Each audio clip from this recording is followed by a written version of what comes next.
வணக்கம் அன்பு நண்பர்களே, அனைவருக்கும் இனிய வணக்கம்.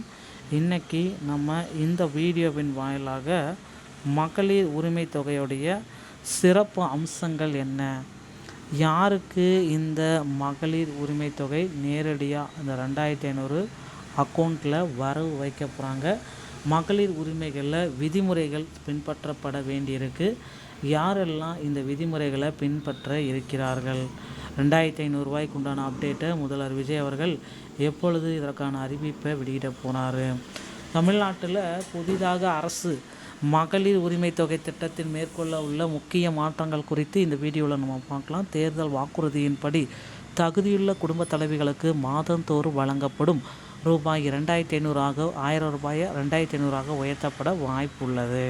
திட்டத்தின் கீழ் 60 வயதிற்குட்பட்ட பெண்கள் மட்டுமே 2500 பெற முடியும்.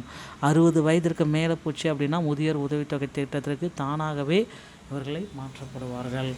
மேலும் புதிய பட்டியல் கண்டறியப்பட்டு புதிய அப்டேட்டுகள் அனைத்துமே வெளியிடுறாங்க. விண்ணப்பிப்பதற்கான மறுபரிசீலனை செய்யப்பட்ட விதிமுறைகளும் விரைவில் நடைமுறைக்கு வர உள்ளன.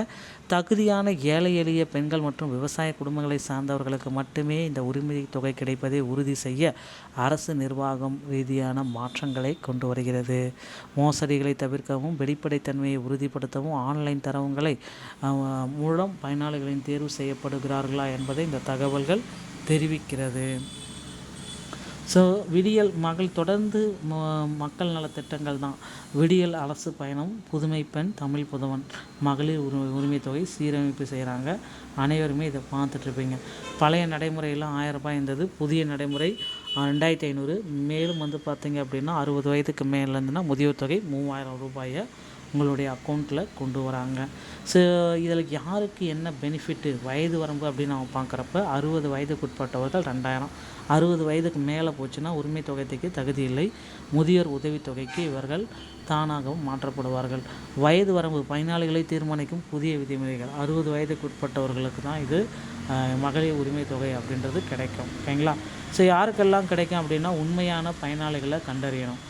விவசாயிகள் பார்த்திங்கன்னா தகுதியுள்ள விவசாய குடும்பங்களை சேர்ந்த பெண்கள், ஏழை எளியோர், பொருளாதார ரீதியாக நலிவடைந்த குடும்ப தலைவர்கள், முறைகேடற்ற விண்ணப்பங்கள், அரசு தரவுகளில் எந்த முரண்பாடும் இல்லாதவர்கள் இதில் தகுதியானவர்கள். பெறப்பட்ட மொத்த விண்ணப்பங்கள் எல்லாமே பார்த்திங்கன்னா பிரத்யோக ஒரு ஆன்லைன் தரப்பு ஒருங்கிணைப்பு, அரசிடம் உள்ள பிற தரவுகளின் அடிப்படையில் ரேஷன் வருமானம் ஒப்பிட்டு மோசடி விண்ணப்பங்களை நிராகரிப்பு செய்கிறாங்க. தகுதியான பயனாளிகளுடைய இறுதி பட்டியல் வெளியிடுறாங்க. எந்த ஒரு தகுதியற்ற நபரும் மோசடியாக பயன்பெறக்கூடாது என்பதற்காக முற்றிலும் ஒரு புதிய தொழில்நுட்ப கட்டமைப்பை தற்சமயம் உருவாக்குகிறது ஒரு பெரிய விஷயம் அப்படின்னு நம்ம சொல்லலாங்க. மோசடிகளை தவிர்க்க இந்த ஆன்லைனுக்குண்டான ஒரு பெரிய அப்டேட்டு இதை தீவிரமாகிறாங்க. அரசு பிரத்யோக ஆன்லைன் தரவு ஒருங்கிணைப்பு தகவல் அடிப்படையில் குறுக்கு விசாரணையும் தொடரப்படும். மோசடிகள் நீக்கப்பட்ட 100% தகுதியான புதிய பயனாளிகளுடைய இறுதி பட்டியலையும் இன்னும் ஒரு சில தினங்களில் நமக்கு வெளியாகும். குடிமக்கள் நீங்கள் செய்ய வேண்டியது என்ன அப்படின்னா காத்திருங்க. புதிய விதிமுறைகளின்படி திருத்தப்பட்ட இறுதி பட்டியல் விரைவில் வெளியாகும். புதிய பட்டியல் வெளியானதும் அதில் உங்கள் பெயர் இல்லதா என்பதை சரிபாருங்க. விண்ணப்பிங்க. தகுதியுள்ள பெயர் விடுபட்டு இருந்தால் புதிய வழிகாட்டுதலின் அடிப்படையில் புதிய விண்ணப்பத்திற்காக நீங்கள் விண்ணப்பித்து கொள்ளலாம். இந்த ஒரு வீடியோ பதிவு உங்களுக்கு ரொம்ப பயனுள்ளதாக இருக்கும்னு நினைக்கிறேன். மீண்டும் ஒரு நல்ல தகவலோடு நான் உங்களை சந்திக்கிறேன். நன்றி, வணக்கம்.